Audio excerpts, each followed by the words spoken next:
Tout a commencé par un message de Lucius. Court, vague, et signé avec son flair habituel. À table. Venez voir ce que le chef Marcelo a préparé. Quelque chose de spécial pour notre genre d'histoire. Je n'avais pas eu de ces nouvelles depuis près d'un an. Mais c'était Lucius. Il réapparaissait au moment opportun, comme de la fumée s'échappant d'une fissure dans le mur, juste au moment où on pensait la pièce vide. Rosewood, je me souviens du nom. Un petit endroit discret, caché derrière la ligne d'horizon scintillante.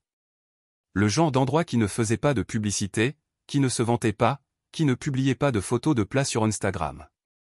On le savait ou on ne le savait pas. Et si Lucius disait que le chef avait quelque chose de spécial, je lui faisais confiance. J'ai garé ma voiture à un pâté de maison, non pas par obligation. Il y avait un voiturier, mais parce que j'aime aborder ce genre d'endroit à pied, ça me donne le temps de respirer, d'observer, de me rappeler qui j'étais avant de franchir une porte. Ça pourrait changer quelque chose. J'ai redressé le poignet de ma chemise, une pièce de tailleur anthracite profond que je n'avais pas portée depuis ma dernière rencontre avec un investisseur. Sobre, propre, le genre de tissu qui murmurait la confiance au lieu de crier l'argent. J'ai poussé la lourde porte aux garnitures en laiton et suis entré dans un flot de lumière chaude, de cristal tintant et d'un subtil bourdonnement de jazz grave qui s'échappait comme s'il était trop fier pour se produire plus fort. Le bois de rose sentait le zeste de citron, le romarin grillé au feu de bois et l'intention. Chaque détail avait cette aisance soignée. Des serviettes en lin pliées comme des secrets, du personnel qui se mouvait comme des danseurs dans une chorégraphie parfaitement synchronisée, et des conversations empreintes de ce silence privilégié qui n'avait jamais besoin de se prouver. J'ai fait un signe de tête à l'hôtesse, m'attendant à la routine habituelle, non, réservation, impoli, par ici.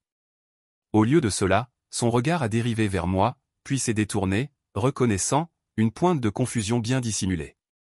Avant qu'elle puisse parler, une voix venue de la gauche m'a attrapé à la gorge. Tiens, si ce n'est pas Dan Larkin, je me suis retourné lentement, m'attendant presque à un fantôme. Et peut-être que, d'une certaine manière, c'était Belle, mon ex-femme, assise à une table dans un coin, où les ombres adoucissaient ses traits, mais pas assez pour masquer la dureté de son ton.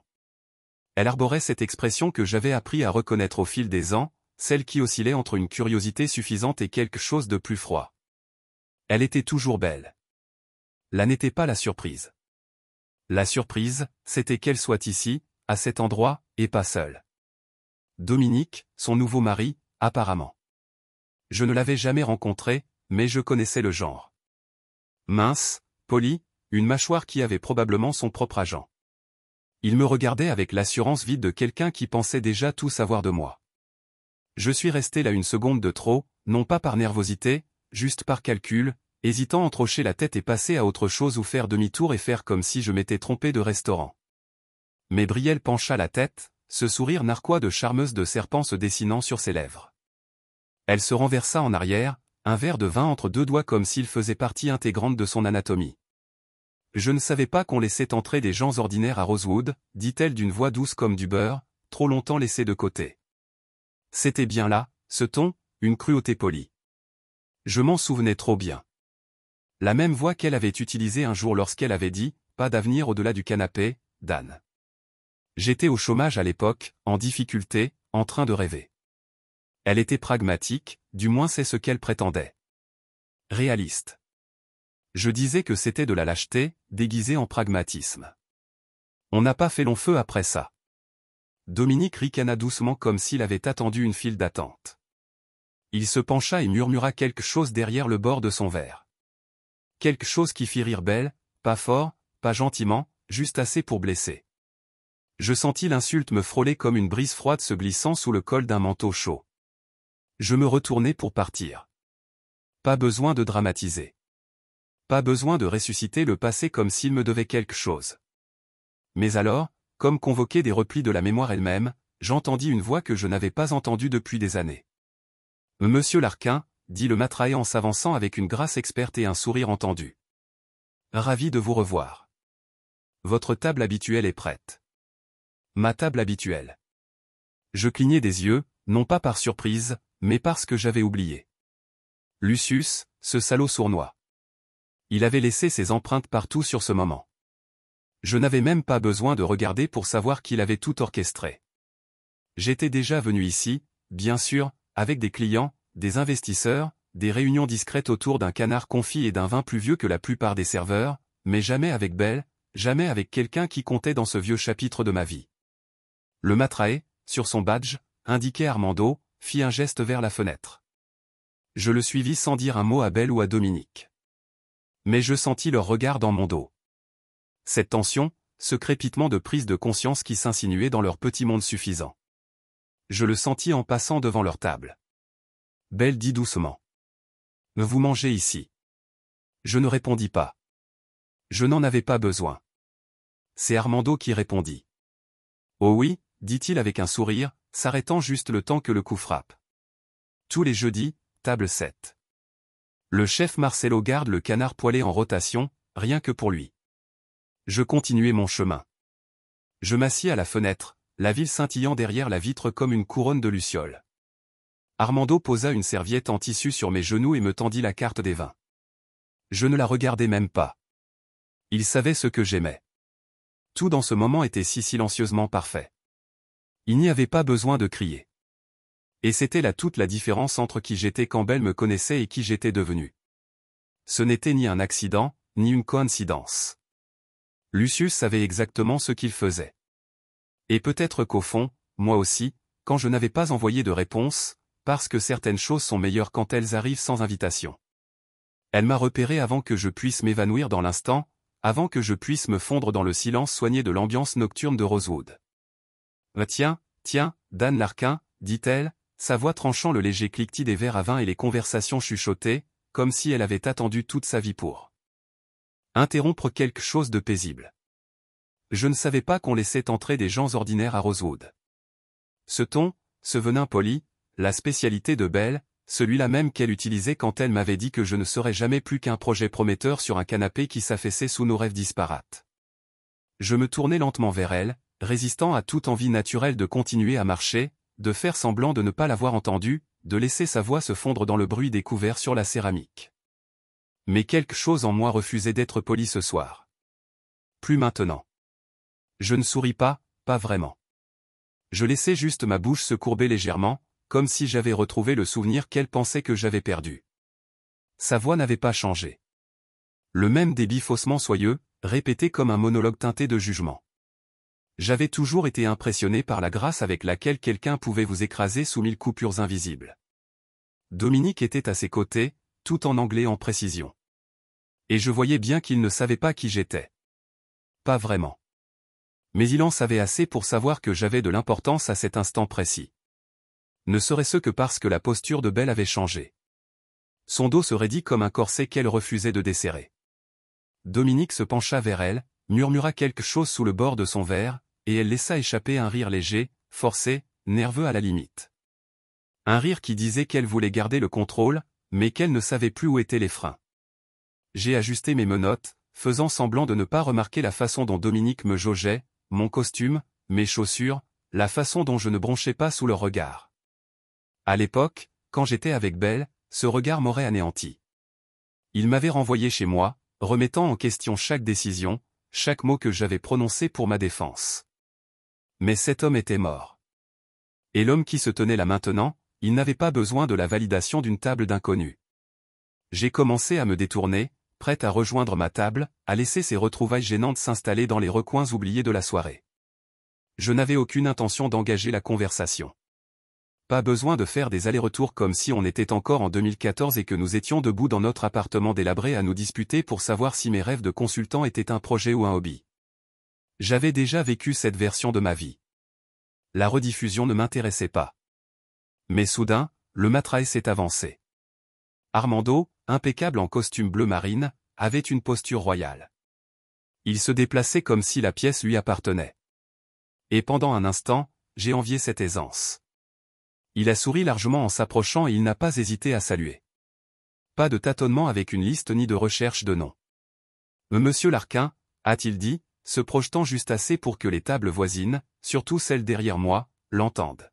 « Votre table habituelle est prête. » J'ai perçu le léger mouvement des épaules de Belle, une pointe de confusion qu'elle n'a pas pu dissimuler assez vite. Dominique a cligné des yeux une fois, puis une autre fois, comme s'il essayait de recalculer quelque chose qui, soudain, n'avaient plus de sens. Je ne les ai pas regardés. Pas encore. J'ai juste hoché la tête vers Armando. Le chef Marcelo a-t-il préparé le canard ce soir? Ai-je demandé d'une voix basse, décontractée, comme un habitué le ferait quand tout va bien. Oui, monsieur. Poêlé avec de la purée de mûre et une réduction de truffes, comme vous le souhaitez. Et le vin que vous aviez commandé la dernière fois respire maintenant. C'était fini. Je pouvais sentir le silence dans le souffle de Belle. L'hésitation devant des mots qu'elle n'avait pas encore choisis. Ses lèvres se sont entr'ouvertes et j'ai entendu l'incertitude percer le vernis qu'elle portait comme une armure. Comme d'habitude, a-t-elle répété, essayant de ne pas laisser l'incrédulité atteindre son regard. Vous mangez ici? Je n'ai pas répondu. Je n'étais pas obligé de le faire. Armando a répondu pour moi. Oh oui, dit-il d'une voix toujours douce, mais avec une pointe de subtile théâtralité, comme s'il savait qu'il ne s'agissait plus seulement d'un dîner. Tous les jeudis, table 7, près de la fenêtre, nul besoin de projecteur. L'instant s'illuminait de lui-même. Je n'avais pas besoin de voir leur réaction pour savoir à quoi ils ressemblaient. Je le sentais. La façon dont l'histoire se réécrivait en temps réel. L'homme que Belle avait autrefois qualifié de trop ordinaire était maintenant quelqu'un d'autre. Et elle n'avait pas le scénario. Pas cette version de moi.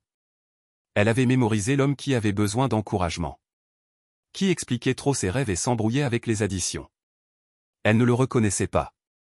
L'homme qui avait une table habituelle dans un endroit où l'on ne pouvait même pas réserver sans présentation.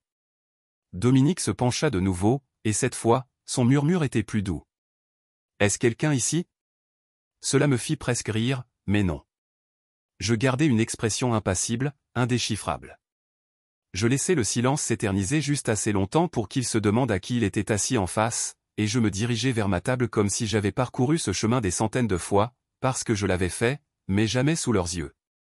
Tandis que j'étais assise, Armando posa la serviette sur mes genoux avec une précaution experte. Un verre d'eau apparut. Le menu était posé, mais je savais déjà ce que je commandais. Derrière moi, j'entendis leur conversation se réduire à un murmure décousu. Confusion, gêne, curiosité déguisée en dédain. Je n'avais pas besoin de regarder pour savoir que Belle m'observait maintenant. Non pas avec jugement, mais avec cette curiosité qui n'émerge que lorsqu'on réalise que le chapitre qu'on croyait avoir terminé est encore en cours d'écriture. Je jetai un coup d'œil par la fenêtre. La ville rayonnait.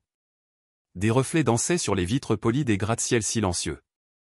C'était agréable d'être ici comme ça. Non pas à cause de l'optique, mais parce que je ne bronchais pas. Je ne cédais pas. Je n'essayais pas de prouver quoi que ce soit. Elle avait déjà dit ce qu'elle avait à dire. Je ne savais pas qu'on laissait entrer des gens ordinaires à Rosewood. Et peut-être qu'autrefois, j'étais ordinaire. Mais maintenant, je lui rappelais que chaque personne que l'on écarte pourrait bien être le titre d'une histoire qu'on ne serait plus jamais invité à raconter. Monsieur Larquin. La voix d'Armando flottait au-dessus du bourdonnement sourd des verres qui s'entrechoquaient et des conversations murmurées, comme si elle avait sa place sur une scène. Je me tournai vers lui et lui souris, hochant la tête comme le font de vieux amis quand leur lien n'a pas besoin de grand geste. Votre table habituelle est prête. Le chef ajouta le canard poêlé au jus de mûre, comme on l'aime. Il ne jeta même pas un coup d'œil à la tablette qu'il tenait à la main. Il n'en avait pas besoin. Il me connaissait. Ni comme invité, ni comme étranger. Ayant acquis cette familiarité, je sentais le poids de leur regard derrière moi. Belle et Dominique fendant la pièce comme une lame portée par l'incrédulité. Ce moment de confusion polie qu'ils avaient tous deux éprouvé quelques secondes auparavant se transformait maintenant en quelque chose d'autre, de fragile. Leur verre de vin flottait au-dessus de Madar, figé dans un arrêt sur image stupéfait. Je n'avais même pas besoin de regarder pour savoir que ses lèvres étaient légèrement entr'ouvertes, que son expression soigneusement composée se brisait sous la pression d'une vérité à laquelle elle ne s'était pas préparée. Comme d'habitude, répéta-t-elle d'une voix plus aiguë, dont la netteté trahissait ce vieux besoin de contrôle. Vous mangez ici. Ce n'était pas une question. C'était une accusation, comme si j'osais exister en dehors de la version de moi qu'elle avait enfermée dans une boîte des années auparavant. Je ne répondis pas. Je ne lui devais rien. Mais Armando fit ce qu'il faisait de mieux. S'immisça dans le silence et le remplit d'une calme précision. Oh oui, dit-il d'une voix douce et sereine. Tous les jeudis, table 7, près de la fenêtre, il fit un petit signe de tête, mi-courtoisie, mi-confirmation. Le genre de signe de tête réservé à ceux qui appartenaient à la salle, pas seulement aux visiteurs.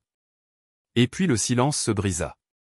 Pas par moi, pas par un discours ou un sourire narquois, mais par la trahison la plus humaine du sang-froid. Belle s'étouffait avec son vin. Cela commença par une toux douce, subtile et contenue. Puis un second son, plus aigu, fit tourner les têtes aux tables voisines. Dominique se pencha et lui tapota maladroitement le dos, aussi nerveusement qu'il s'efforçait de garder un visage neutre. Elle le repoussa d'un geste d'un mouchoir, tamponnant son rouge à lèvres et se ressaisissant avec un rire d'excuse qui semblait passer au mixeur. J'entendais presque le dialogue qu'elle se répéterait plus tard. Trop de poivre dans le vin, un chatouillement dans la gorge, rien de plus. Mais nous le savions tous les deux. Elle ne s'étouffait pas avec le vin. Elle s'étouffait en réalisant que je n'étais pas celui qu'elle imaginait, et que je ne l'avais pas été depuis longtemps. Je laissai passer l'instant, mes yeux se tournant brièvement vers leur table, juste assez pour reconnaître son malaise sans y accorder trop d'importance. J'ai suivi Armando à travers la salle à manger, passant devant des centres de table floraux soigneusement choisis, la douce lumière des bougies et le genre de personnes qui ne regardaient pas les prix sur le menu. Je n'ai ressenti aucune de ces angoisses d'autrefois. Aucune gêne. Ce n'était plus un restaurant pour moi. C'était un second bureau, un sanctuaire, un endroit où le silence jouait en ma faveur. Nous avons atteint la table 7. La vue depuis la fenêtre de ma table. L'horizon scintillait juste derrière la vitre. La ville vibrait de la confiance tranquille de ceux qui ont déjà gagné. Armando a tiré la chaise et je me suis assis sans me presser. Un verre d'eau plate est apparu, la condensation formant déjà de minuscules battements. Pas besoin de menu. Pas ici. Au moment où j'ai expiré, j'ai perçu le faible écho de la voix de Belle à l'autre bout de la pièce. Plus bas maintenant. Urgent. Elle murmurait à nouveau à Dominique, mais les murs n'étaient pas assez épais pour que tout transparaisse. J'en ai entendu juste assez. Tu savais qu'il venait ici? Non, je croyais que tu avais dit qu'il travaillait toujours en freelance. Je ne savais pas qu'il était quelqu'un. Quelqu'un. Le mot atterrit dans ma poitrine comme une braise qui se consume lentement. Combien de nuits étais-je assis en face d'elle, dans notre appartement minuscule, à essayer d'expliquer la vision que j'avais en tête? Le cabinet de conseil que je voulais créer, les projets que je croyais pouvoir mener, le business plan qu'elle qualifiait de lettre d'amour à une carrière qui ne voulait pas de moi.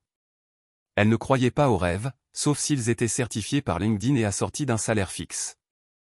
Elle avait épousé Dominique pour la sécurité, la prévisibilité, et maintenant, elle était là, à observer l'homme qu'elle avait congédié sans ciller, tandis que le personnel le traitait comme s'il avait écrit les plans du bâtiment.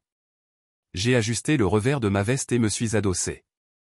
La serveuse s'est approchée d'Amara, le regard vif, perspicace, efficace. Elle m'a salué par mon nom, m'a demandé si je voulais l'accord mes vins habituel ou quelque chose du vendeur que Lucius m'avait mentionné la semaine dernière. J'ai choisi le vendeur, quelque chose de plus audacieux, quelque chose qui persiste. Excellent choix, monsieur Larquin. Le chef viendra bientôt me dire bonjour. J'ai hoché la tête et jeté un nouveau coup d'œil vers la table de Belle. Sa posture était différente, plus tendue, les épaules rentrées. Quant à Dominique, il avait l'air d'un puzzle sans bord, essayant de déterminer combien de pièces manquaient et lesquelles étaient de sa faute. Je me suis demandé si elle était déjà en train de recalibrer, de réécrire la version de notre histoire qu'elle racontait.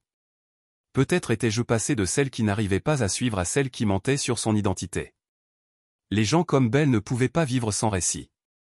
Et s'ils perdaient le contrôle de la plume, ils brûleraient le papier.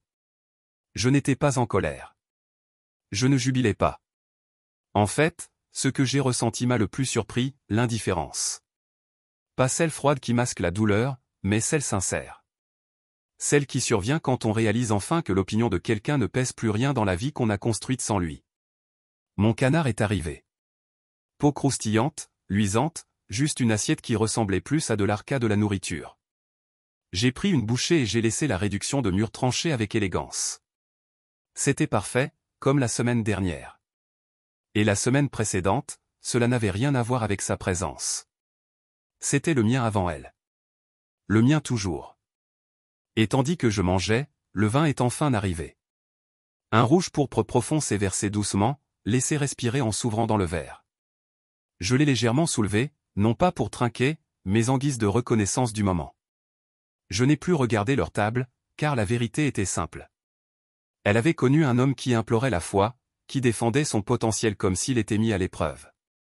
Maintenant, elle était assise en face de ce qui lui rappelait que la foi ne lui appartenait jamais. Je me suis assis avec le calme d'un homme qui a déjà gagné la bataille sans ouvrir la bouche. Le coussin de cuir de la table s'est m'allait comme un souvenir. Usé comme il faut, familier sans nostalgie. Je n'ai pas jeté un regard en arrière. Là n'était pas la question. J'ai déplié ma serviette, l'ai posée sur mes genoux et attrapé le verre d'eau comme si c'était n'importe quel jeudi. Parce que pour moi, c'était le cas. Pour eux, en revanche, ce soir-là prenait une toute autre tournure. Une leçon, une prise de conscience, peut-être même un miroir. Le canard arriva en quelques minutes, saisi à la perfection, sa peau luisante de ce lustre sombre que seule la mûre pouvait produire lorsqu'elle était cuite à la vapeur par une main experte. Le chef Marcelo ne se précipitait jamais. Il respectait l'assiette. Ce n'était pas seulement de la nourriture. C'était un message, un souvenir, un sens. Je coupais la première tranche lentement, délibérément, laissant les saveurs se poser tandis que la musique de fond s'adoucissait au rythme d'un nouveau morceau de jazz. Puis je levai les yeux et la surpris à me fixer. Belle avait ce regard, celui qu'elle avait quand quelque chose n'avait pas de sens pour elle. Quand la réalité refusait de concorder avec l'histoire qu'elle avait en tête, elle n'était pas en colère. Pas encore. Elle était confuse, comme un enfant réalisant qu'une porte qu'il avait verrouillée il y a longtemps était toujours ouverte, et qu'il était le seul à ne plus avoir la clé. Dominique se pencha de nouveau. Cette fois, son murmure était plus fort, moins discret, plus pressant. « Est-ce quelqu'un ici ?» Ça m'a presque fait rire. Non pas parce que la question était ridicule, mais à cause du soin avec lequel elle était formulée. Il ne pouvait pas me demander directement si j'étais riche, influente ou puissante. Ce serait en avouer trop. Au lieu de cela, il l'a formulée comme une énigme. Quelqu'un ici, pas seulement présent, mais présent d'une manière qui comptait. La vérité, c'est que je n'avais pas besoin d'être quelqu'un aux yeux d'un homme comme Dominique. J'avais passé trop d'années à courir après ce genre de validation, à essayer de montrer à Belle que l'avenir que je voyais n'était pas absurde, juste retardé. Qu'il n'avait pas besoin d'un titre de poste ou d'un bureau pour être réel. Mais elle ne l'a pas vu à ce moment-là. Ou peut-être l'a-t-elle vu. Et c'était là le problème. Parce que si elle m'avait vraiment vu, elle aurait dû admettre qu'elle avait eu tort de partir. J'ai repris une bouchée de canard et je l'ai laissé reposer. Je sentais leur regard parcourir la pièce. Mais je n'ai pas bronché. Je repensais à toutes les fois où elle m'avait dit d'abandonner, d'arrêter de rêver, d'être réaliste, que je ne réussirais jamais comme consultante privée. Cette passion n'était qu'un autre mot que les gens fauchés utilisaient pour éviter les dures réalités. Je me souvenais d'être assise sur le canapé pendant qu'elle travaillait tard, l'écran de mon ordinateur me brûlant les yeux tandis que je retravaillais des pitch decks, mettais à jour des workflows appelés cold lead, juste pour ne pas perdre de temps. Elle avait ri le jour où je lui avais annoncé que j'avais enregistré mon entreprise. Une entreprise, avait-elle dit, mi-amusée, mi-irritée. Quoi? Pour pouvoir mettre PDG dans sa signature et se sentir importante. Le fait est que je n'ai pas créé mon entreprise pour me sentir importante. Je l'ai créée parce que je croyais pouvoir construire quelque chose qui n'avait pas besoin de l'approbation de quelqu'un d'autre pour avoir de l'importance. Elle n'a jamais compris ça. Elle voyait l'ambition comme un pari, et je ne valais pas la peine de prendre ce risque. J'ai posé ma fourchette sur l'assiette et j'ai jeté un coup d'œil vers le bar. De là, je pouvais voir la porte par laquelle j'étais entré un jour avec hésitation. J'étais nouveau ici à l'époque, nerveux, non pas à cause de la nourriture, mais à cause de l'espace que j'occupais. J'avais réservé une table avec Lucius pour un dîner avec un client, ma première vraie chance. Je portais un costume vieux de 2 ans et des chaussures cirées à la perfection. Je devais avoir l'air d'un homme qui emprunte confiance à son entourage. Mais cette nuit-là a tout changé. L'argumentaire a fonctionné. Le client a signé. Les recommandations ont afflué lentement au début, puis avec intensité. Et maintenant, je ne mangeais plus seulement ici. J'y avais ma place. La belle de l'immeuble m'a viré de notre appartement de 3 chambres près de l'East End. J'en étais désormais propriétaire. Je l'ai acheté discrètement via une société écran. J'ai fait des améliorations. J'ai légèrement augmenté les prix. J'ai accordé une augmentation de salaire et des soins dentaires à l'ancienne responsable de la sécurité sociale. Je ne le lui ai jamais dit, je n'en ai jamais eu besoin. Certaines choses ne nécessitent pas de confrontation. Elles demandent juste de la patience. J'ai surpris Dominique qui m'observait. Ses yeux suivaient les mouvements de mes mains. La façon dont le personnel me traitait, le calme dans ma posture. Il semblait déséquilibré. J'ai reconnu ce sentiment. J'avais vécu dans cet espace, entouré de gens qui me faisaient me sentir plus petit qu'eux en sachant un peu plus que moi. Je n'essayais pas de leur rendre l'appareil. Mais parfois, quand la vérité s'assoit à votre table, elle n'a pas besoin d'élever la voix pour se faire entendre. Le sommelier s'approcha de leur table. Je le reconnus. Lewis, un type brillant. Silencieux mais attentionné. Je vis Dominique lui faire signe de s'arrêter, pointant la carte des vins avec cette assurance surcompensatrice de quelqu'un qui cherche à reprendre le contrôle. Il commanda une bouteille chère. En tête du menu. Un cabernet qui ne s'accordait pas avec le canard, mais qui criait haut et fort son statut. J'entendais presque Belle le conseiller à voix basse. Ne le laissez pas nous faire la peau. Elle se souciait toujours des apparences. Elle croyait toujours que la bonne bouteille pouvait changer une première impression. Quelques minutes plus tard, la bouteille arriva, mais pas pour eux. Lewis la porta devant leur table, droit vers la mienne. Il la posa doucement, respectueusement, et fit un petit signe de tête. « Monsieur Larquin, dit-il. Compliment de la maison. Ce millésime a été spécialement réservé pour vous, offert par la maison. Selon les instructions du chef Marcello. » Je souris en le remerciant et observai la réaction se propager à travers la pièce comme un caillou tombé dans une eau cristalline. Les yeux de Belle s'écarquillèrent. Sa bouche s'ouvrit, puis se referma, puis se rouvrit. Je voyais les calculs dans sa tête, le prix du vin, la valeur du geste, les implications qu'elle ne voulait pas exprimer à voix haute. Son expression se crispa. « Êtes-vous partenaire ici » demanda-t-elle, la voix brisée comme elle avait l'habitude de se cacher sous une gorgée d'eau. Je levai lentement les yeux, croisai son regard et souris. « Non, dis-je, juste une habituée. » Elle cligna des yeux. Mais ce que je voyais n'était plus de la confusion. C'était du doute. Pas en moi, en elle-même. Dans les choix qu'elle faisait. Dans l'histoire qu'elle se racontait chaque fois qu'on lui demandait pourquoi elle m'avait quitté. Et de l'autre côté de la pièce, je restais assis, impassible, continuant à dérouler la vie qu'elle qualifiait autrefois d'impossible, un plat après l'autre. Dominique s'éclaircit la gorge comme s'il essayait de se réapproprier la soirée. Je l'ai vu à la façon dont il s'est redressé et a brusquement déplacé sa chaise pour ne plus être dos au centre de la pièce. Il a jeté un coup d'œil à Belle, qui ne faisait même plus semblant. Son attention était braquée sur moi. Ses doigts ont tressailli près du pied de son verre de vin, comme si elle voulait en faire quelque chose, mais ne savait pas si elle devait siroter, claquer ou gifler. Je ne la blâmais pas. Pas vraiment. Quand la réalité commence à se déformer en public, la première chose qui s'effondre, c'est la grâce. Il a de nouveau fait signe au sommelier. Lewis, je savais déjà ce qui allait arriver. Un homme comme Dominique n'aimait pas être montré du doigt, surtout pas devant la femme à qui il promettait probablement une vie plus raffinée que celle qu'elle fuyait. Il a parlé bas et fermement, désignant la bouteille la plus chère de la carte des vins, son index tapotant la carte reliée en cuir comme s'il signait un contrat. Lewis a hoché la tête poliment, même si j'ai vu la brève lueur dans son regard, une pause, un souffle bref, le genre une hésitation qui signifiait que quelque chose n'allait pas. Les minutes passèrent. Ils essayèrent d'avoir l'air décontractés, comme s'ils ne me regardaient pas, mais je sentais leur regard chaque fois que ma fourchette se posait ou que mon verre se levait. Puis vint le moment que Dominique attendait. Son étalage de raffinement, de statut, de richesse. Seulement, cela ne tomba pas comme il l'avait imaginé. Lewis revint avec la bouteille, un cabernet millésimé si riche en histoire et en prix. Il était scellé derrière le mur de la cave de Rosewood depuis des années. Il le tenait avec la révérence de quelqu'un manipulant un objet sacré. Dominique s'agita sur son siège, prêt à attirer l'attention, prêt à se délecter du reflet de son achat. Mais Lewis ne s'arrêta pas à leur table. Il passa devant eux. Sans un regard, sans une pause, et se dirigea droit vers moi. Doucement, il plaça la bouteille devant mon assiette. « Monsieur Larquin, dit-il en inclinant légèrement la tête, ce millésime vous est réservé.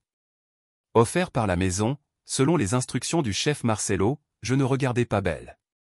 Je n'en avais pas besoin. Le silence derrière moi était assez aigu, piquant, comme si quelqu'un avait ouvert une fenêtre et laissé entrer l'hiver. Je passai lentement un doigt sur le goulot de la bouteille, admirant l'étiquette. Je n'avais pas demandé ce vin, mais Marcelo connaissait mes goûts. Et Lucius, il avait probablement murmuré quelque chose au personnel lorsqu'il avait passé l'appel qui m'avait amené ici ce soir. Ce n'était pas une question de générosité. C'était une question de placement, de s'assurer que si le passé franchissait un jour cette porte, il se rappellerait qu'il n'avait plus sa place ici. Je levai mon verre et remerciai Lewis d'un signe de tête tandis qu'il débouchait la bouteille et versait une délicate mesure. Le vin était corsé, d'une robe grenat profonde, aromatique, marquée par l'âge et l'intention. Je bus une gorgée, la laissai couler lentement sur ma langue, et sentis son poids s'installer dans ma poitrine comme un souvenir dont je n'avais plus honte. « Êtes-vous partenaire ici » demanda Belle d'une voix suffisamment forte pour que sa voix porte sans paraître évidente. Son ton essayait de osciller entre désinvolture et curiosité, mais il ne parvenait pas à masquer la véritable question qu'elle posait. « Et qui es-tu maintenant » J'ai croisé son regard de l'autre côté de la pièce. J'aurais pu lui répondre de mille et une façons. J'aurais pu lui parler des immeubles que je possédais désormais, du cabinet de conseil spécialisé avec sa liste de poids, des clients qui m'envoyaient des notes manuscrites au lieu de mes. J'aurais pu lui dire que sa voix, celle qui me traitait d'irréaliste, résonnait dans ma tête chaque fois que je doutais de moi. Et maintenant, ce n'était plus qu'un bruit de fond. Mais je n'ai rien dit de tout cela. J'ai juste souri. Non, j'ai dit juste une habituée. Ce mot a atterri comme un verre tombé dans une église silencieuse. Habituel. Ni un titre, ni une vantardise, juste la vérité. Et pourtant, cela avait plus de poids que n'importe quel nom. Car ce que je lui disais en moins de syllabes qu'elle ne l'aurait probablement imaginé, c'était que ce n'était pas un hasard. Que je n'avais pas besoin d'être l'associé de quelqu'un ni de porter le badge de quelqu'un d'autre pour être valorisé ici. J'avais construit quelque chose toute seule, et maintenant je pouvais y vivre. Ses yeux se sont plissés. Je la voyais essayer de le formuler. Tout à coup. Quand était-ce arrivé? Comment était-elle passée à côté? Quelqu'un le lui avait-il dit et elle n'avait tout simplement pas écouté? Cette dernière remarque m'a fait réfléchir, car ce n'était pas seulement le succès qui la surprenait. C'était le fait que je l'avais construit pendant qu'elle racontait mon échec. Et j'ai alors réalisé que ce n'était pas le regret qui s'était glissé dans son expression. C'était la prise de conscience que sa version de moi avait expiré. Dominique s'agita, mal à l'aise, sur sa chaise. Il le remarqua aussi, maintenant. Le transfert de pouvoir, le récit se brisant sous le poids des faits. Il prit son verre et le fit tournoyer trop fort, éclaboussant le linge blanc de vin. Belle ne regarda même pas. Elle me regardait toujours comme une étrangère portant le visage de son ex-mari. C'est à ce moment-là que j'ai ressenti quelque chose d'inattendu. Ni de la fierté, ni du triomphe, ni de la pitié. Pas exactement pour elle, mais pour ce que nous étions. Pour les années passées à essayer de prouver que je méritais d'être aimé comme je l'aimais. Pour les fois où je l'ai supplié de voir au-delà de l'instant présent, de faire confiance à cet homme. Derrière la lutte. Elle n'avait pas été cruelle, pas ouvertement, mais indifférente, et à bien des égards, c'était pire. Elle n'avait pas cru en moi et, ce faisant, elle avait choisi une version de la vie plus brillante de l'extérieur, mais sans le cran nécessaire pour durer. Mon téléphone vibrait dans ma poche. Je l'ignorais, non pas par indifférence, mais parce que je ne voulais pas donner à ce soir la dignité d'une distraction. Je voulais rester ici, dans cet instant qui me semblait un équilibre. Ni vengeance, ni jubilation, juste la gravité se rétablissant après des années d'instabilité. Je pris une deuxième gorgée de vin et me laissai aller contre le dossier de ma chaise, mon reflet à peine visible dans le verre contre l'horizon. La ville continuait de vibrer, indifférente à nous tous. Mais dans ce petit havre de chaleur et de silence, quelque chose avait basculé. Elle me disait que je devais grandir et affronter la réalité. Mais elle ne me demandait jamais à quoi ressemblait ma réalité quand j'ai cessé de la laisser la définir. Je venais de terminer ma dernière bouchée de canard lorsque la lourde porte de la cuisine s'ouvrit. La porte s'ouvrit brusquement et le chef en personne, Marcelo, en sortit. Imposant, large d'épaules, ses tatouages remontaient sur ses deux bras comme du lierre enveloppant une vieille cathédrale. Son tablier portait les marques du travail, de la poussière de fleurs, une légère trace de brûlure près de l'ourlet. Ses mains étaient toujours gantées, l'une agrippant une serviette pliée, l'autre levé pour saluer. Dan, lança-t-il de l'autre côté de la salle à manger. Et d'un seul coup, chaque murmure subtil des conversations autour de nous se transforma en bruit de fond. Revenez en cuisine après le dessert. Balthazé veut vous montrer les rénovations. Nous avons enfin terminé la suite privée que vous avez contribué à concevoir. J'ai souri en hochant la tête. J'ai hâte de la voir. Je n'avais pas besoin de regarder à travers la pièce pour comprendre ce qui se passait.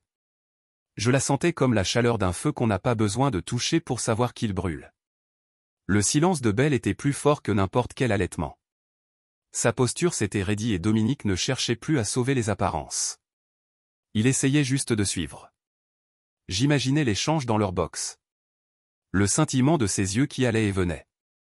Les questions cinglantes qu'elle ne voulait pas que quiconque entende. Elle n'était plus confuse. Elle était troublée. Car maintenant, elle ne se contentait plus de ma présence. Elle était témoin de mes racines. Celles qui sont profondes. Celles qu'on ne plante pas du jour au lendemain. Celles qui disent « ma place est ici ». Je reportai mon attention sur la table. Un serveur entra, débarrassa mon assiette et posa un petit plateau en ardoise devant moi.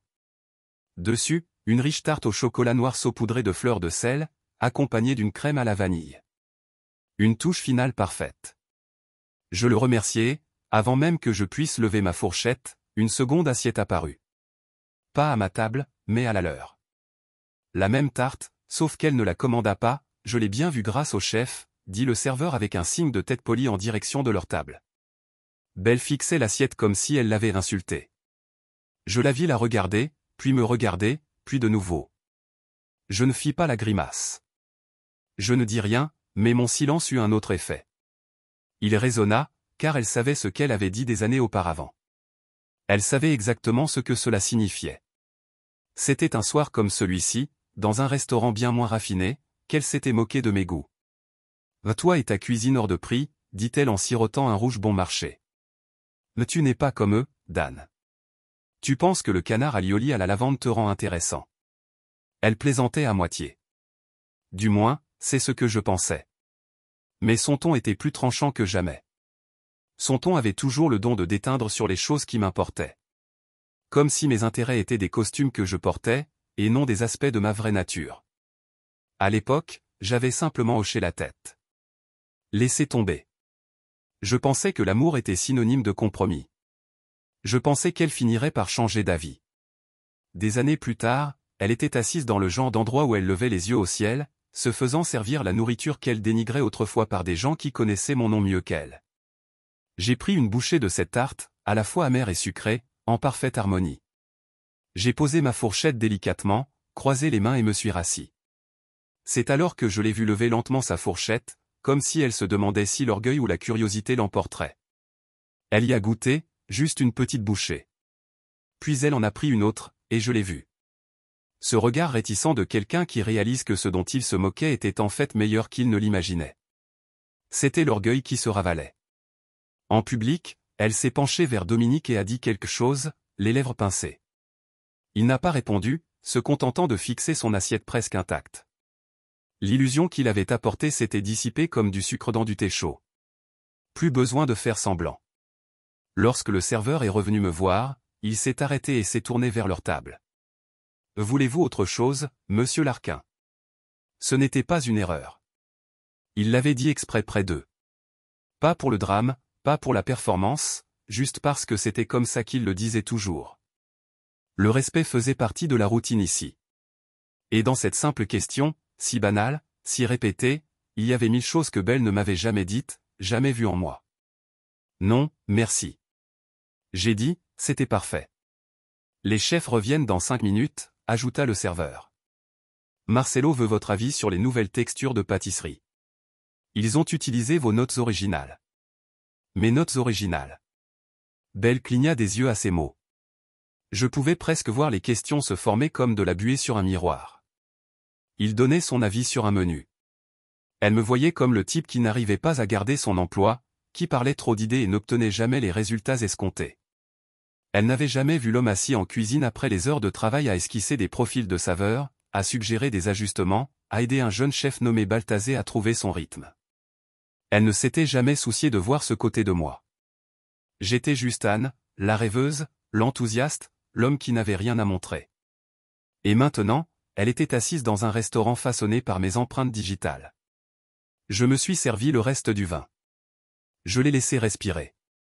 Je l'ai laissé reposer, comme je le faisais. C'est laquelle a craqué. Mais tu n'as jamais rien dit de tout ça, a-t-elle sifflé, sa voix juste assez audible à travers la musique douce.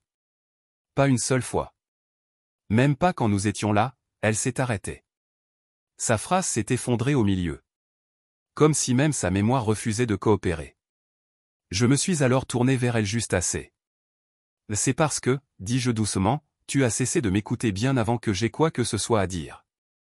Son visage s'est figé, non pas de colère, mais de reconnaissance, car elle savait que c'était vrai. Combien de nuits étais-je assise à côté d'elle, à lui proposer des idées, à dessiner l'avenir sur des serviettes pendant qu'elle fixait son téléphone ou changeait de sujet. Combien de fois avais-je essayé de la faire participer au processus, pour finalement m'entendre dire que je ne faisais que tourner en bourrique. Ses lèvres se sont entr'ouvertes comme si elle voulait argumenter, mais aucun mot ne sortit. Puis, pile au bon moment, son canard est arrivé. Le même canard qu'elle avait critiqué des années auparavant. Surfait, avait-elle dit à l'époque. Trop précieux. La vraie nourriture n'est pas faite pour être peinte sur une assiette. Maintenant, elle la trouvait devant elle, parfaitement saisie, entourée de fleurs comestibles et de betteraves dorées rôties. Elle la regarda comme une excuse qu'elle ne se souvenait pas de voir. Elle prit sa fourchette et en mordit une bouchée. Je la vis se serrer la mâchoire, avalant canard et fierté en même temps. Et je retournai à mon dessert. Calme, tranquille, satisfait. Car cette table, elle ne contenait pas que de la nourriture. Elle racontait des histoires.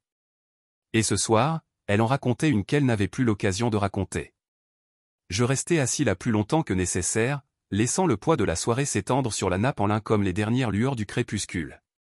Je fis tournoyer ce qui restait dans mon verre, rouge rubis, velouté, et regarder le monde extérieur se fondre dans la couleur et le mouvement.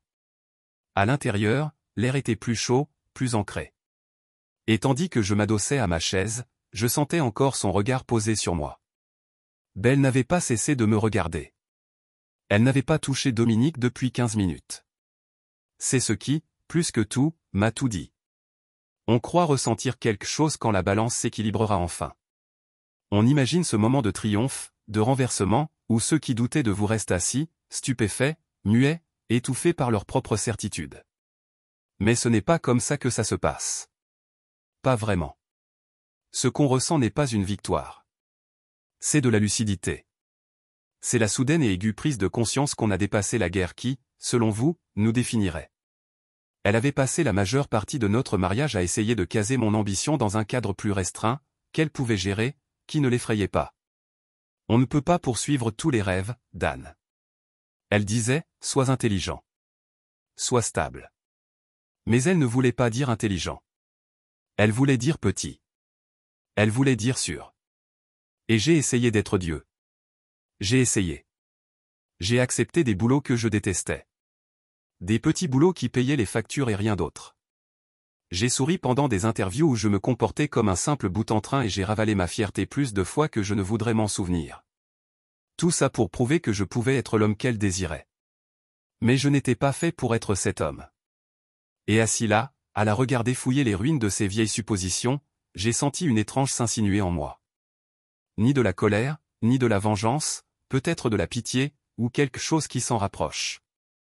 Parce qu'elle ne m'avait pas simplement lâché. Elle avait lâché quelqu'un qui aurait construit le monde avec elle, pas seulement à l'intérieur. Je me suis levé lentement, je me suis essuyé les mains avec la serviette et je l'ai posée délicatement sur la table. Le dessert avait été débarrassé. La bouteille de vin était à moitié vide. La bougie vacillait faiblement. On aurait dit la fin d'un spectacle qui n'avait pas besoin d'applaudissements. Alors que je me retournais, elle a tendu la main vers moi. Juste un petit geste. 2 doigts effleurant le bord de la chaise que je quittais. Je me suis arrêté. Dan, a-t-elle dit doucement. J'ai tourné la tête à moitié. Suffisamment pour la saluer. Pas assez pour ouvrir la salle. Sa voix a baissé. Attends. J'ai attendu. Elle me regarda comme on regarde un inconnu trop familier pour être ignoré. Son expression n'était plus suffisante. Elle n'était ni polie, ni cruelle, ni teintée d'un charme passif-agressif.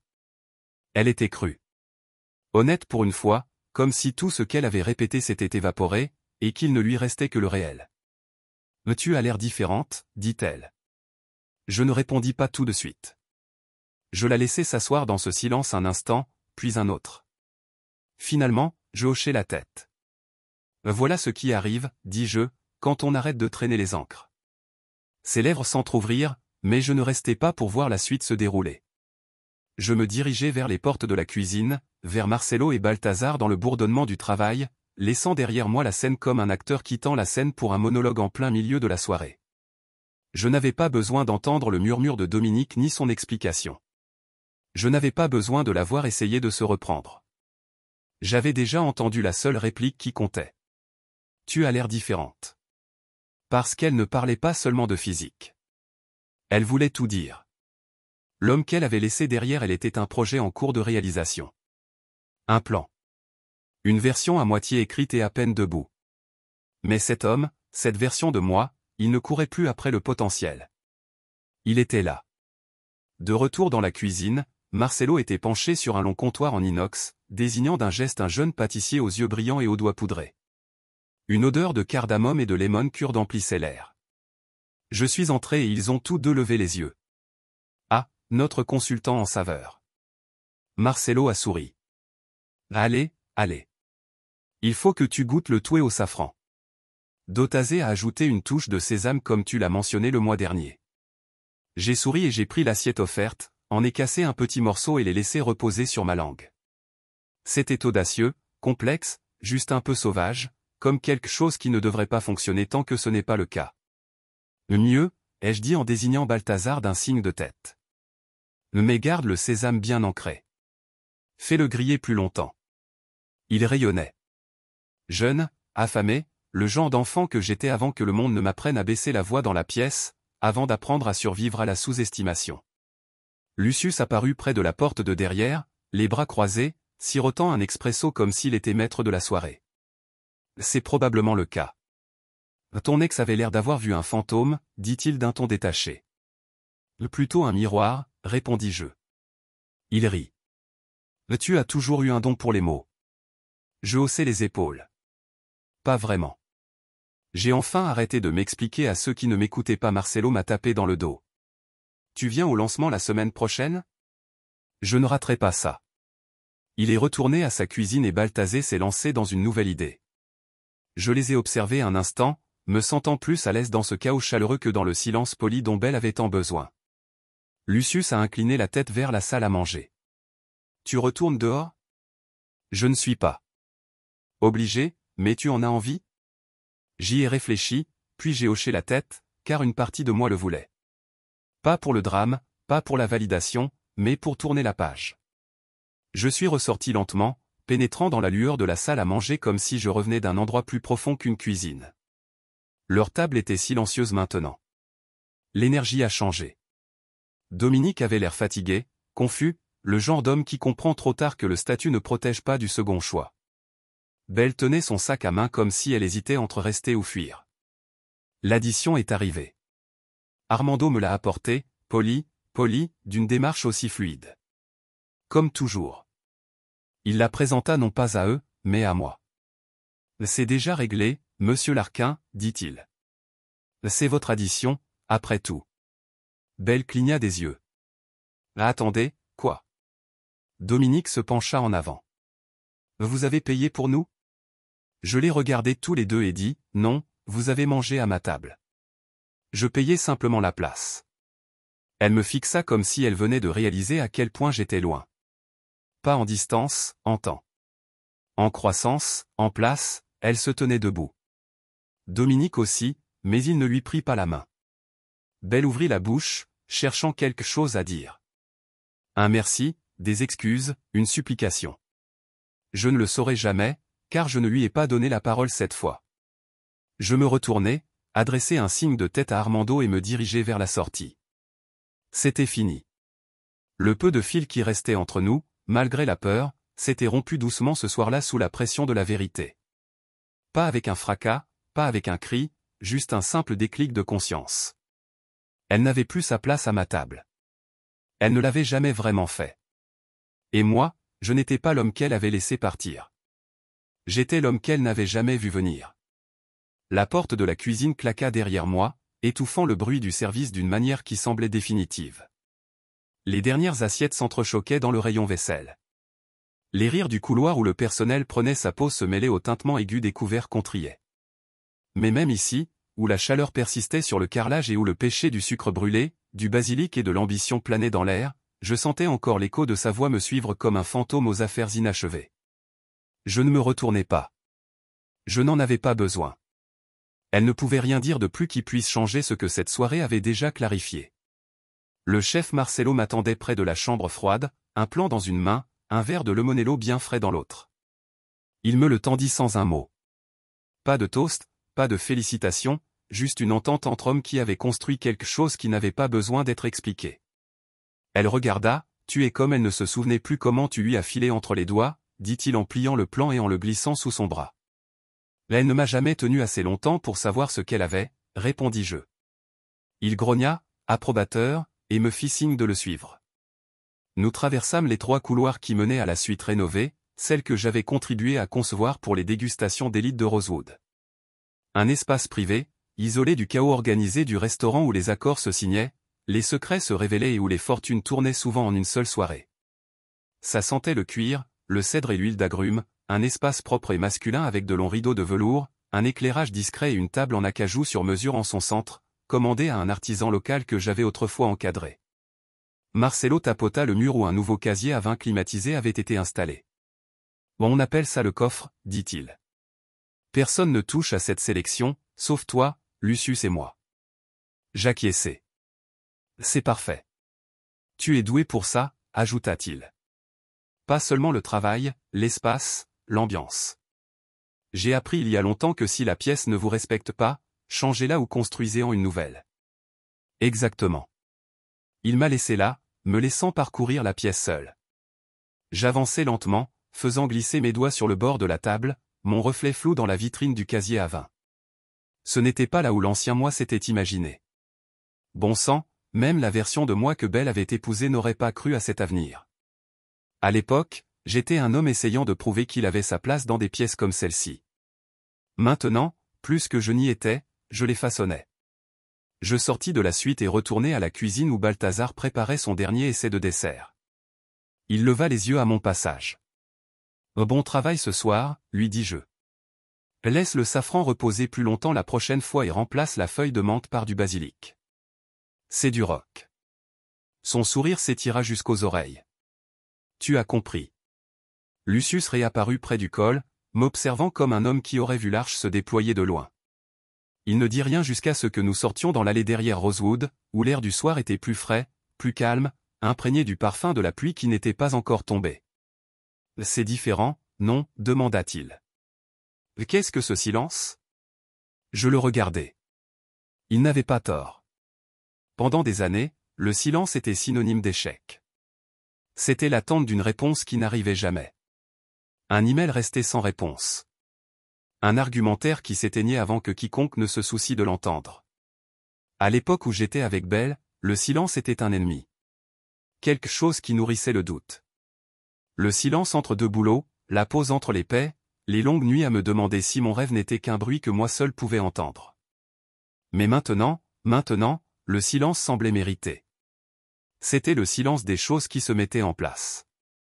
Lucius alluma une cigarette et m'en offrit une. Je secouai la tête. Je n'ai pas fumé depuis 6 ans. Tu as changé.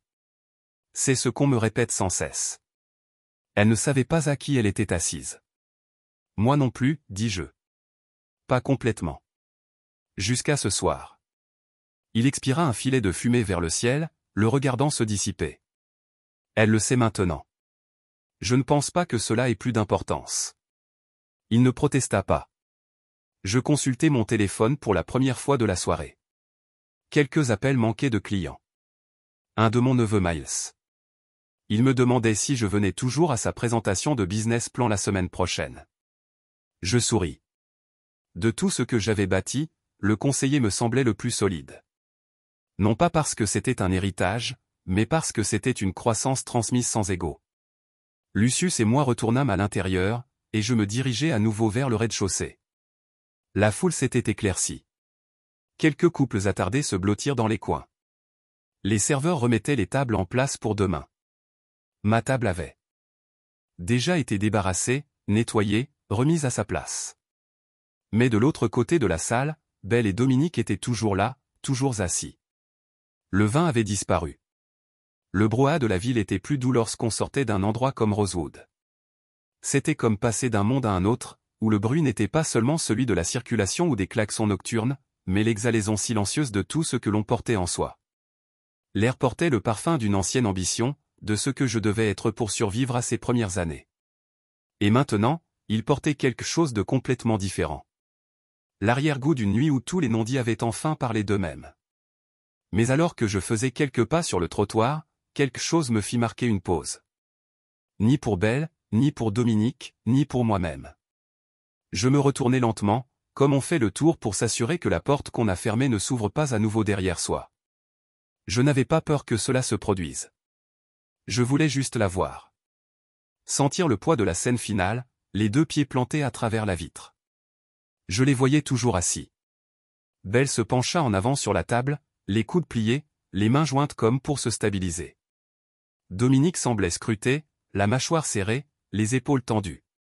Ce masque fragile qu'arboraient les hommes lorsqu'ils se rendaient compte qu'ils avaient perdu quelque chose pour lequel ils ignoraient qu'ils étaient censés concourir. Armando, posé et précis comme toujours, s'approcha de leur table avec l'addition. Il la porta comme une déclaration de clôture. Ni précipitée, ni théâtrale, juste délibérée. J'observai la réaction de Dominique en premier. Il attrapa son portefeuille avec la rapidité de quelqu'un désireux de reprendre un peu de contrôle. Payer, c'était affirmer sa valeur, sa présence à cette table. Mais quand Armando déposa l'addition, il ne la déposa pas devant Dominique. Il passa devant leur table, la pièce maîtresse, la limite du contrôle, et s'arrêta devant moi. Déjà couvert, Monsieur Larquin, dit-il d'une voix douce, juste assez aiguë pour que ses mots portent derrière lui. C'est votre addition, après tout. Je baissai les yeux vers la chemise en cuir, imperturbable. Familier. Ce n'était pas la première fois que je réglais une addition qui appartenait à quelqu'un d'autre. Mais celle-ci n'était pas financière. C'était symbolique. J'acquiesçai. L'a mis sur mon compte mensuel. Il souriait comme toujours. Quand je relevai les yeux, Belle se leva lentement, comme si la pièce s'était inclinée sous elle et qu'elle s'y adaptait. « Veux-tu à payer pour nous » demanda-t-elle, les mots lourds comme si elle devait les enfoncer entre ses dents. Dominique se déplaça à côté d'elle, son portefeuille à la main, mais ne sachant plus quoi en faire. « Non, dis-je. Calme-toi, sois clair. Tu as mangé à ma table. J'ai simplement payé la place. » Elle fronça les sourcils, puis son visage s'affaissa légèrement, comme si le poids des mots avait mis une seconde à l'atteindre. Elle regarda le restaurant autour d'elle comme si elle le voyait pour la première fois. Non pas en cliente, mais en invitée dans un monde inconnu. Elle n'était pas la reine de la soirée. Elle n'était pas la star. Elle était une visiteuse. Temporaire, brève. Ce n'était plus son monde.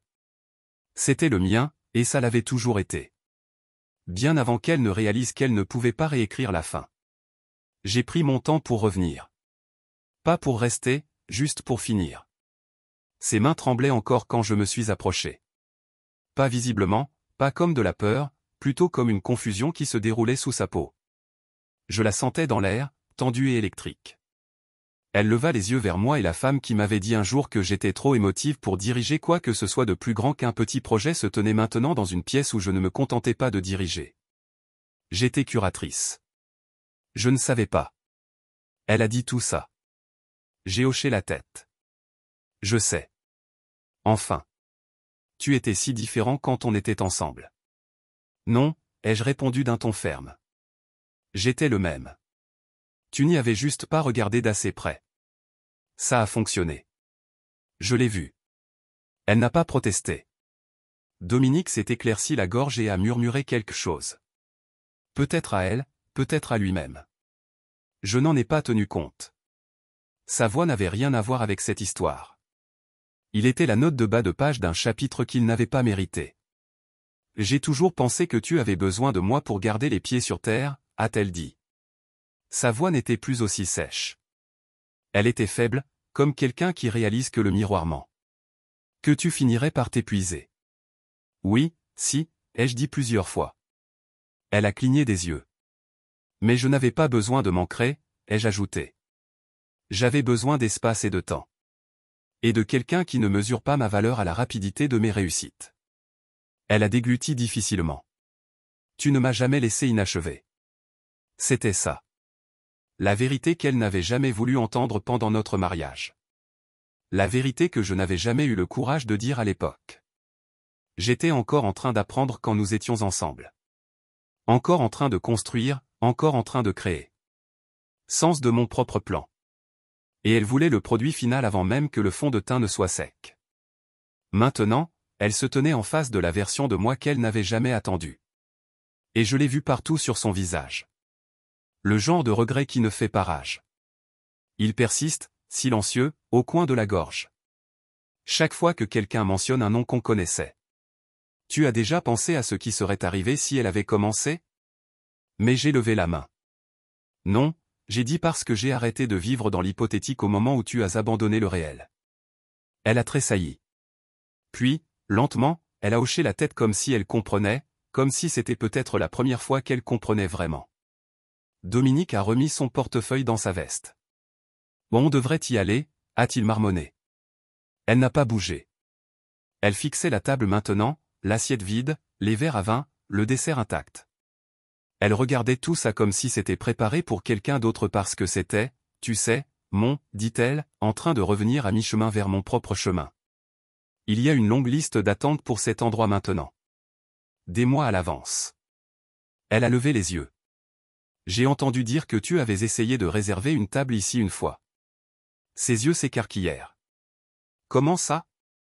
Je ne répondis pas. Je n'en avais pas besoin. Lucius me l'avait dit doucement, nonchalamment. Elle avait appelé 2 fois, essayé d'utiliser un nom qui ouvrait autrefois des portes, mais qui ne signifiait plus rien ici. Impossible d'entrer. Et ce soir, elle ne s'est approchée que parce que j'étais là. C'est drôle comme les choses tournent, surtout quand on les crée soi-même. Je me retournai pour partir. Cette fois, pour de bon. Sans un regard en arrière. Sans m'attarder dans les embrasures de porte. Sans me demander si elle me regardait sortir. Ce n'était plus mon fardeau. J'avais fait le travail, payé le prix, supporté le silence, et maintenant je marchais avec cette paix qu'on ne s'explique pas. On porte, tout simplement. La rue était plus froide qu'avant. Mais ça ne me dérangeait pas. J'ai ajusté mon manteau, glissé mes mains dans mes poches et laissé le vent me caresser le visage. Derrière moi, la nuit s'écoulait, mais le chapitre était clos. Et j'avais écrit la dernière ligne moi-même. Chaque jeudi, je continue. Je reviens. Même heure, même table, même vue.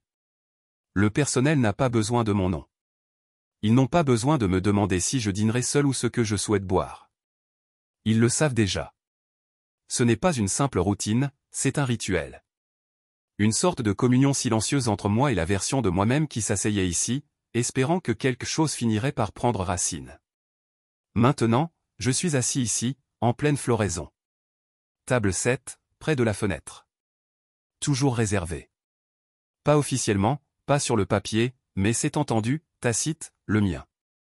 À mon arrivée, Armando hoche la tête et fait des gestes avec cette révérence chaleureuse de quelqu'un qui a vu tout le chemin. Pas de cérémonie, pas de projecteur, juste du respect gagné, pas exigé. J'emmène des gens avec moi maintenant. Pas toutes les semaines, mais assez souvent pour me rappeler que le succès n'est réel que s'il est partagé. J'emmène ceux qui ont cru, ceux qui sont restés quand les choses étaient calmes, incertaines. Mon ami maçonne, qui m'a aidé à lancer mon entreprise quand je n'avais qu'un ordinateur portable et une page LinkedIn.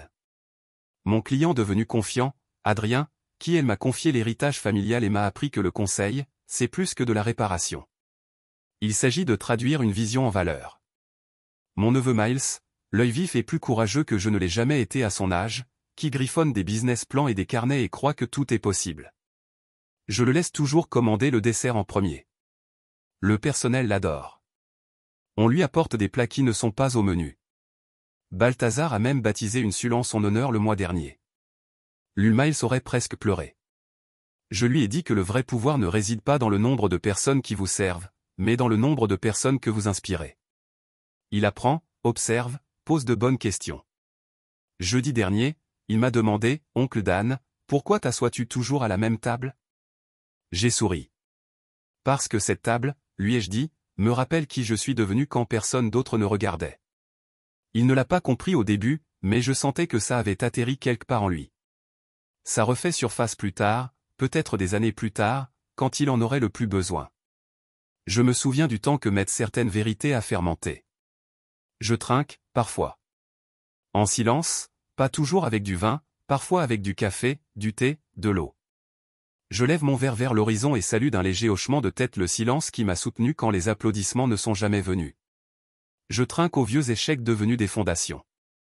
Aux rejets qui m'ont réorienté, aux nuits où j'ai failli abandonner sans jamais le faire. Je n'ai plus jamais revu Belle après cette nuit-là. Pas en personne, mais j'ai entendu des choses. Des murmures de connaissances communes selon lesquelles elle et Dominique n'ont pas fait long feu. Quelque chose à propos de problèmes de confiance et de disputes financières. Quelque chose à propos de son changement de travail, de son déménagement, de sa nouvelle image. Je ne me réjouis pas. Je ne suis pas intéressé par sa chute. Je ne m'intéresse qu'à la paix que j'ai préservée en ne la suivant pas dans le chaos. Lucius m'a dit un jour, le succès a meilleur goût quand on ne le sert pas comme une vengeance. Il avait raison. Cette nuit aurait pu être un tour de piste, mais je ne suis pas sorti de Rosewood avec la vengeance sur les bras.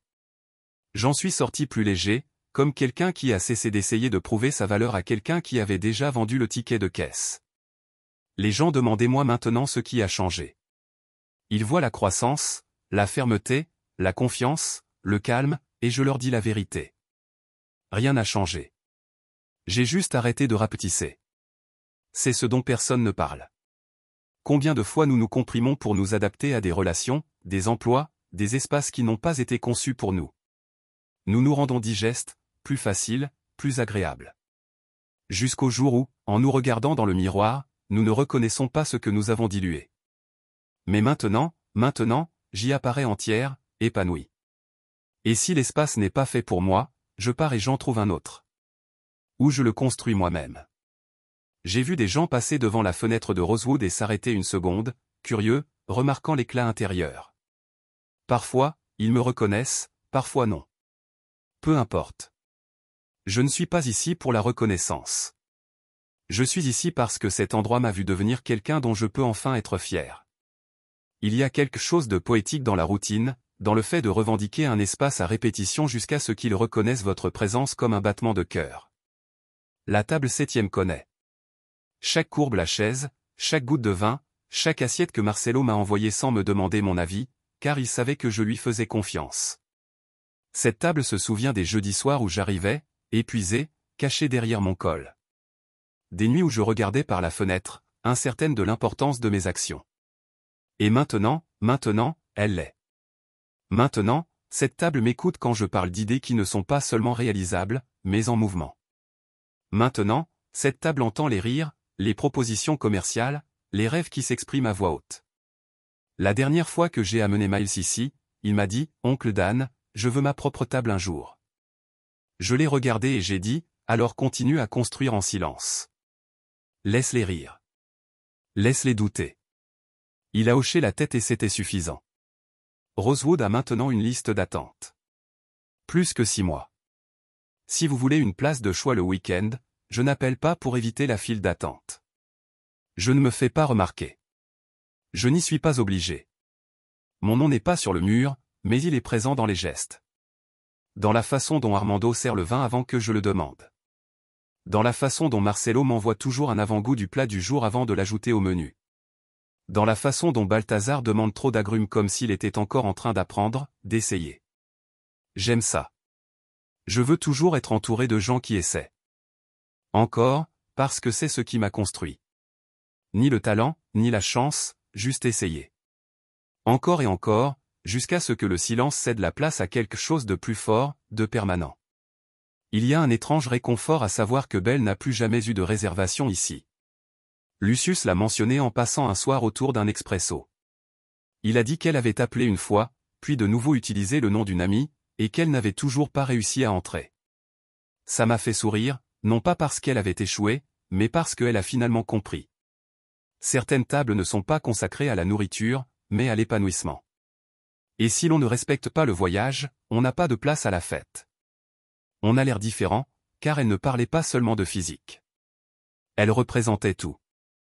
L'homme qu'elle avait laissé derrière elle était un travail en cours. Un plan, une version à moitié écrite et à peine debout.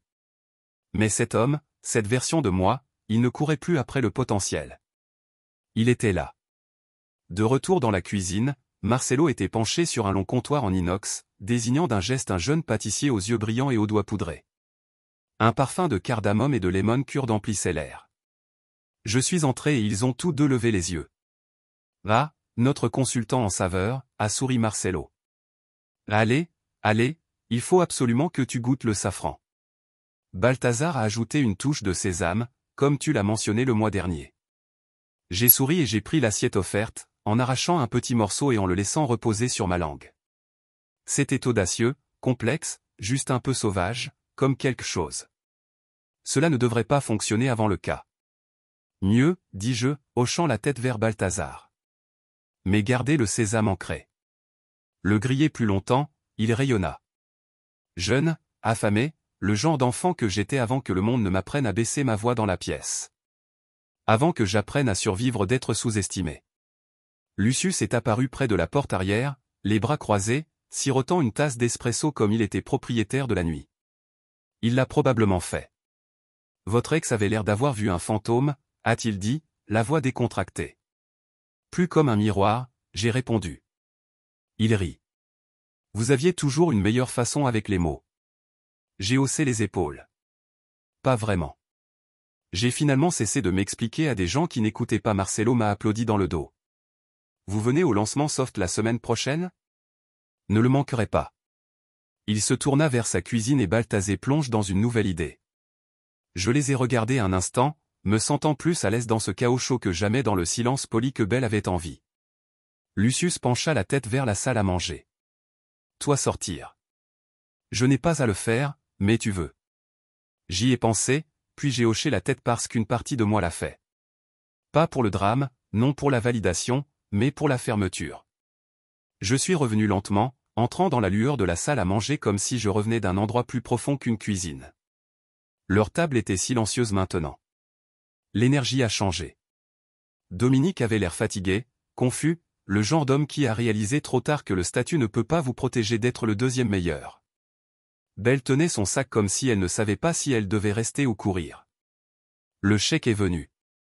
Armando l'a apporté, poli, c'est pas aussi lisse que jamais. Il ne leur a pas présenté, mais à moi, couvert déjà Monsieur Larquet. Il a dit que c'était votre anglais après tout. Belle cligna des yeux. Attendez, quoi? Dominique se pencha en avant. Vous avez payé pour nous. Je les ai regardés tous les deux et j'ai dit non. Tu as mangé à ma table. J'ai simplement payé le siège. Elle m'a regardé comme si elle venait de réaliser à quelle distance j'étais. Pas à distance, dans le temps, en croissance, en place. Elle se tenait. Dominique aussi. Mais il n'a pas atteint sa main. Belle ouvrit la bouche, cherchant quelque chose à dire. Un merci, des excuses, un plaidoyer. Je ne saurai jamais parce que je ne lui ai pas donné le sol cette fois. Je me tournai, acquiesça à Armando et me dirigeai vers la sortie. C'était fini. Quel que soit le fil qui était resté entre nous, aussi Fred, s'était cassé tranquillement ce soir sous la pression de la vérité. Pas avec un coup, pas avec un cri, juste un simple clic de conscience. Elle n'appartenait plus à ma table. Elle ne l'a jamais vraiment fait. Et moi, je n'étais pas l'homme qu'elle lâcha. J'étais l'homme qu'elle n'avait jamais vu venir. La porte de la cuisine a cliqué derrière moi, scellant le bruit de service d'une manière qui se sent finale. Les dernières assiettes claquaient dans la station de vaisselle. Les rires du couloir arrière où le personnel a pris sa pause se mêlaient au tirage de couverts qui sont triés. Mais même ici, où la chaleur persistait dans les carreaux, et l'odeur du sucre brûlé, du basilic et de l'ambition est restée épais dans le air. Je pouvais encore sentir l'écho de sa voix me traînant comme un fantôme avec une entreprise inachevée. Je n'ai pas fait demi-tour. Je n'en avais pas besoin. Il n'y avait rien de plus qu'elle pouvait dire qui remodèlerait ce que ce soir avait déjà clarifié. Le chef Marcelo m'attendait par la glacière sans rendez-vous, un plan dans une main, un verre réfrigéré de Lemonello dans l'autre. Il me l'a tendu sans un mot. Pas de toast, pas de félicitations, juste une compréhension entre les hommes qui avaient construit quelque chose qui n'avait pas besoin d'être expliqué. Elle vous a regardé comme si vous ne se souveniez pas comment vous avez glissé à travers ses doigts, a-t-il dit, en pliant le plan et en le rentrant sous son bras.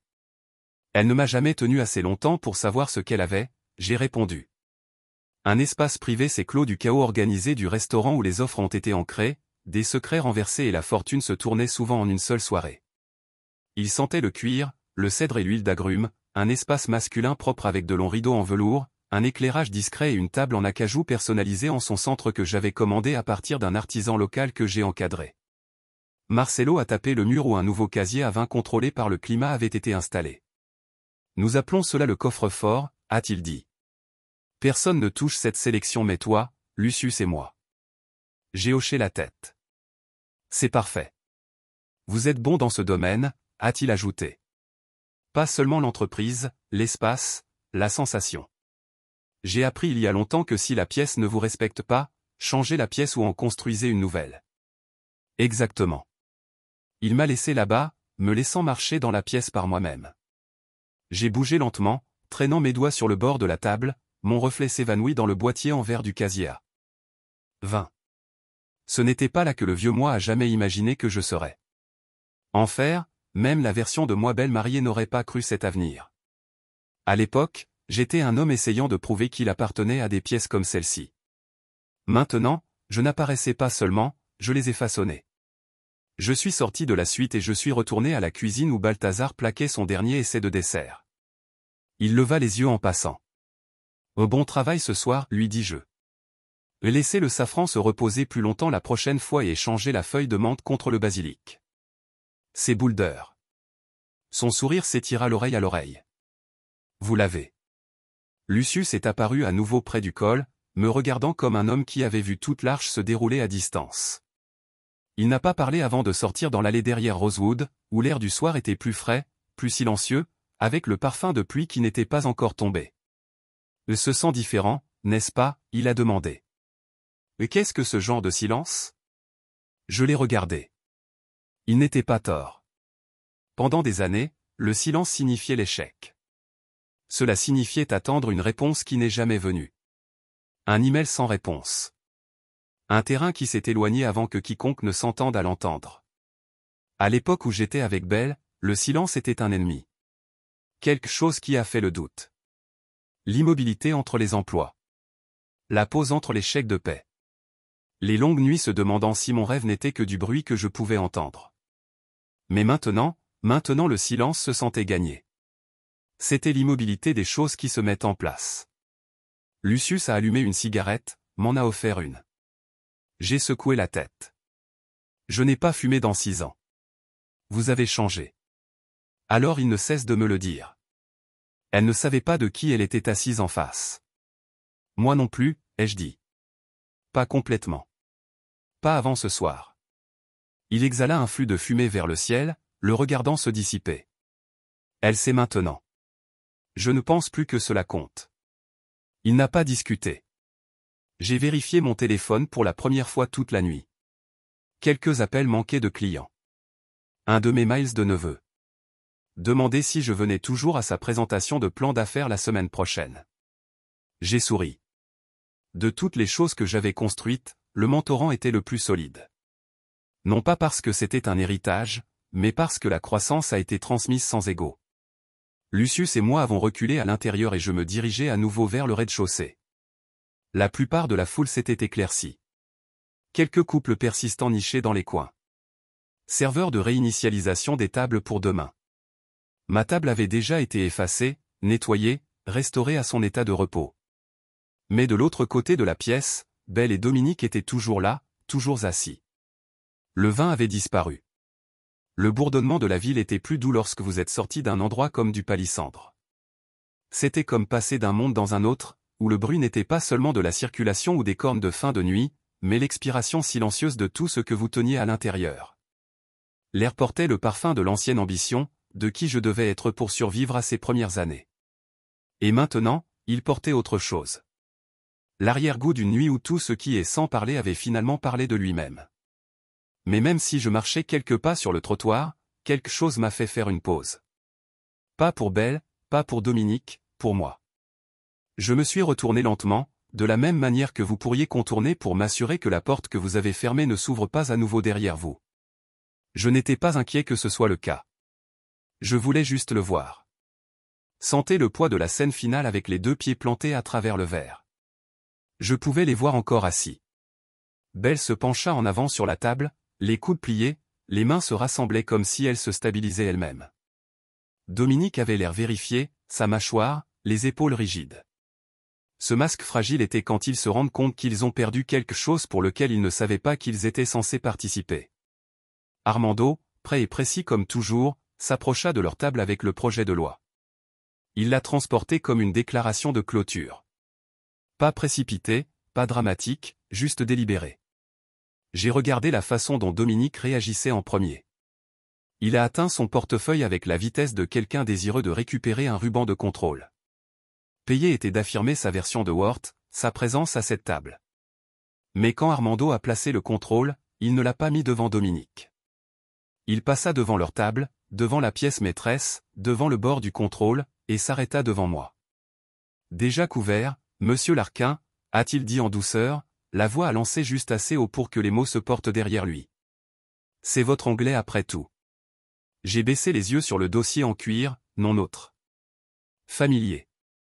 Pas la première fois que j'avais placé une facture qui appartenait à quelqu'un d'autre. Mais celui-ci n'était pas financier. C'était symbolique. J'ai hoché la tête. Mettez-le sur mon moi. Il sourit comme toujours. Quand j'ai regardé le haut, Belle était sur ses pieds lentement, comme si la pièce s'était inclinée sous elle et qu'elle s'adaptait à elle.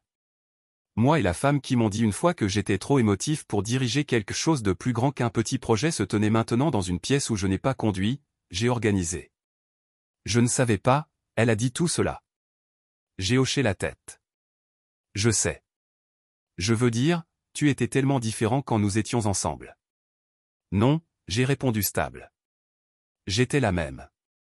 Vous n'avez tout simplement pas regardé assez étroitement. Qui a atterri? Je pourrais le dire. Elle n'a pas discuté. Dominique s'éclaircit la gorge et marmonna quelque chose sous son souffle. Peut-être pour elle, peut-être pour lui-même. Je ne l'ai pas reconnu. Sa voix ne faisait pas partie de cette histoire. Il était la note de bas de page dans un chapitre qu'il n'avait pas gagné. J'ai toujours pensé que tu avais besoin de moi pour te garder ancré, a-t-elle dit. Sa voix n'était plus tranchante. C'était petit, comme quelqu'un réalisant que le miroir a menti. Que vous vous épuiseriez. Je l'ai fait, dis-je plusieurs fois. Elle cligna des yeux. Mais je n'avais pas besoin de mise à la terre, j'ai ajouté. J'avais besoin d'espace et de temps. Et quelqu'un qui n'a pas mesuré ma valeur par la rapidité avec laquelle j'ai réussi. Elle avalait dur. Vous ne me laissez jamais être inachevé. C'était là. La vérité qu'elle n'avait jamais été disposée à entendre pendant notre mariage. La vérité que je n'ai jamais eu le courage de dire alors. J'apprenais encore moi-même quand nous étions ensemble. Toujours construire. Toujours en train de donner un sens à mon propre plan. Et elle voulait le produit final avant que la fondation ne soit sèche. Maintenant, elle se tenait en face de la version de moi qu'elle n'a jamais attendue. Et je l'ai vu sur son visage. Le genre de regret qui ne fait pas rage, il persiste silencieux persistant dans le coin de votre gorge. Chaque fois que quelqu'un mentionne un nom que vous connaissiez. Vous avez déjà pensé à ce qui se serait passé si elle commençait? Mais j'ai levé la main. Non, j'ai dit parce que j'ai cessé de vivre dans des hypothèses au moment où vous avez abandonné le réel. Elle tressaillit. Puis lentement, elle a hoché la tête comme elle comprenait peut-être pour la première fois qu'elle l'a vraiment fait. Dominique a replié son portefeuille dans sa veste. Nous devons y aller, marmonna-t-il. Elle n'a pas bougé. Elle regardait maintenant la table à l'assiette vide, les verres à vin, le dessert intact. Elle a tout regardé comme si elle avait été fixée pour quelqu'un d'autre. Parce que c'était, vous savez, ai-je dit, se retournant à mi-chemin vers mon propre chemin. Il y a une longue liste d'attente pour cet endroit maintenant. Moi out. Elle leva les yeux. J'ai entendu dire que vous avez essayé de réserver une table ici une fois. Ses yeux s'écarquillèrent. Comment avez-vous? Je n'ai pas répondu. Je n'en avais pas besoin. Lucius me l'avait dit tranquillement, avec désinvolture. Elle avait appelé 2 fois, essayé d'utiliser un nom qui ouvrait des portes, mais ne voulait plus rien dire ici. Je ne pouvais pas entrer. Et ce soir, elle ne s'est approchée que parce que je me trouvais ici. C'est drôle comment les tables tournent, surtout lorsque vous les construisez vous-même. Je me suis tourné pour partir. Cette fois pour de vrai. Pas de regard en arrière. Pas de persistance dans les portes. Je ne me demande pas si elle m'a regardé sortir. Ce n'était plus mon fardeau. J'avais fait le travail. À payer le prix. Résultait le silence. Et maintenant, j'ai marché avec le genre de paix que vous n'expliquez pas. Vous portez juste. La rue était plus froide qu'auparavant. Mais cela ne m'a pas dérangé. J'ai ajusté mon manteau, j'ai glissé mes mains dans mes poches et j'ai laissé le vent appuyer contre mon visage. Derrière moi. La nuit a continué à bouger, mais le chapitre avait fermé et j'avais écrit la dernière ligne moi-même. Chaque jeudi, je reviens toujours. En même temps, même table, même vue. Le personnel n'a pas besoin de mon nom. Ils n'ont pas besoin de demander si je vais dîner seul ou ce que j'aimerais boire. Ils savent déjà. Ce n'est pas seulement une routine. C'est rituel.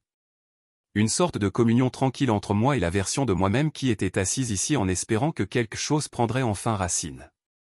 Maintenant, je suis assis ici en fleurs. Tableau 7. Et par la fenêtre, toujours réservé. Pas officiellement, pas sur papier, mais il est compris, tacite, le mien. Quand j'arrive, Armando hoche la tête et fait des gestes avec cette chaleureuse révérence de quelqu'un qui a vu l'arche complète. Aucune cérémonie, pas de projecteur, juste le respect gagné, pas exigé. J'apporte des gens avec moi maintenant. Pas chaque semaine, mais assez souvent pour me rappeler que le succès n'est pas réel à moins qu'il ne soit partagé. J'apporte ceux qui croyaient, ceux qui sont restés quand les choses étaient calmes, incertaines. Mon ami maçonne, qui m'a aidé à lancer mon entreprise alors que tout ce que j'avais était un ordinateur portable et une page LinkedIn. Mon client est devenu confiant Adrien, qui m'a fait confiance à l'héritage de sa famille et m'a appris que le conseil est plus que réparateur. Cela traduit la vision en valeur. Mon neveu des kilomètres, brillant et plus courageux que jamais à son âge, qui griffonne au plan d'affaires et au cahier et croit que tout est possible. Je l'ai laissé commander un dessert en premier. Le personnel l'aime toujours. Il lui apporte des assiettes qui ne sont pas au menu. Balthazé a même nommé un Sul après lui le mois dernier.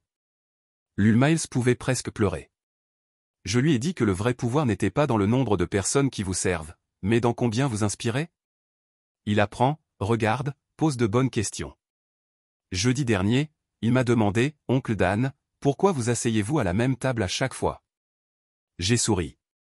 Parce que cette table, ai-je dit, me rappelle qui je est devenu quand personne d'autre ne regardait. Il ne l'a pas compris au début, mais je pouvais dire que cela a atterri quelque part en lui. Il ferait surface plus tard, peut-être dans des années, quand il en avait le plus besoin. Je me souviens combien de temps certaines vérités prennent pour fermenter. Je toaste, parfois tranquillement, pas toujours avec du vin, parfois avec du café, du thé, de l'eau. J'élève mon verre vers l'horizon et je fais un petit signe de tête au silence qui me retenait stable lorsque les applaudissements ne sont jamais venus. Je toaste à de vieilles échecs qui sont devenus des fondations. Aux refus qui ont redirigé vers les nuits que j'ai presque abandonnées, mais je ne l'ai pas fait. Je n'ai plus jamais revu Belle après cette nuit. Pas en personne, mais j'ai entendu des choses. Chuchote des connaissances mutuelles qu'elle et Dominique n'ont pas duré longtemps. Quelque chose sur les questions de confiance et les arguments financiers. Quelque chose dans son travail changeant, déménageant, changement de marque. Je ne réjouisse pas. Je ne creuse pas. Je ne suis pas investi dans sa chute. Seulement dans la paix que j'ai protégée en ne le suivant pas dans le chaos.